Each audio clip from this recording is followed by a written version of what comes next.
Thanks for checking out this web extra for my interview with Kimberly Graham. The Democrat running for the U.S. Senate in Iowa is the only candidate in the primary in the progressive wing of the party. I asked her if she expects that to pay off politically. Are you banking, or do you think you have a better shot of winning the primary by splitting the moderate vote with the other candidates, and essentially splitting the moderate vote so you can advance the general election by winning that progressive wing? Well, I certainly didn't get into this race with that in mind. That's just the way it turned out. So, yes, I mean, I certainly am, of course, well aware that it's quite possible that the more moderate or centrist, and by the way, I think a hazard of being a mediator for 17 years is I really have a dislike of labels and buzzwords, and I understand why we use them. Believe me, I get it. But I think there's a danger in using them, because a lot of times when we toss out words like moderate, progressive, centrist, whatever, we then stop talking about values, and we stop talking about what's important to us and how we should value children or value our elders or value veterans. And instead, we're just slapping labels on people. So I understand what you mean, that the other people's positions, especially in regards to medical, to healthcare, are considered more moderate or centrist.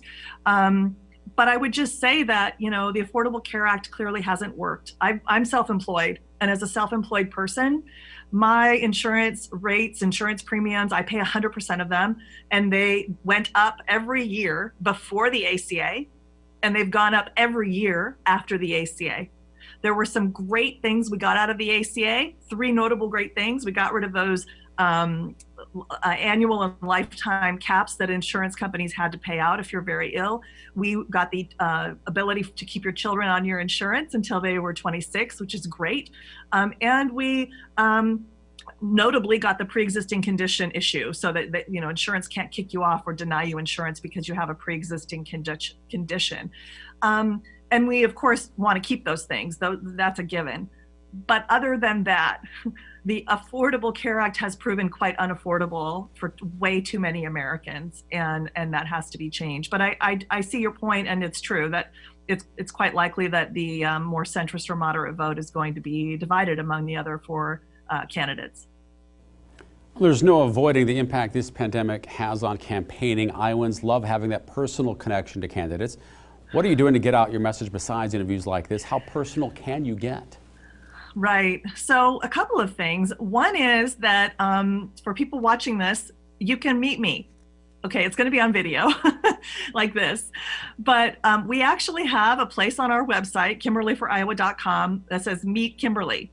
And if you fill that out, we'll arrange either a one-on-one Zoom call so we can see each other and talk to each other like this and have a conversation.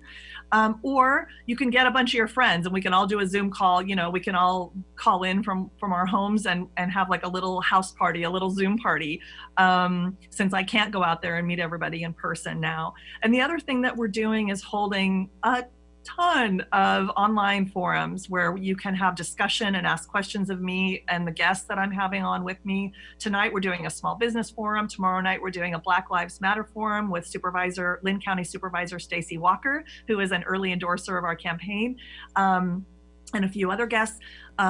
Saturday we have an Ask Kimberly Anything for Spanish speakers, and we'll have a translator for that. We've already had, we have a labor and union town hall, virtual town hall scheduled, and like another dozen or so of those scheduled in the next several weeks. And people can find those on our website or on our campaign Facebook page.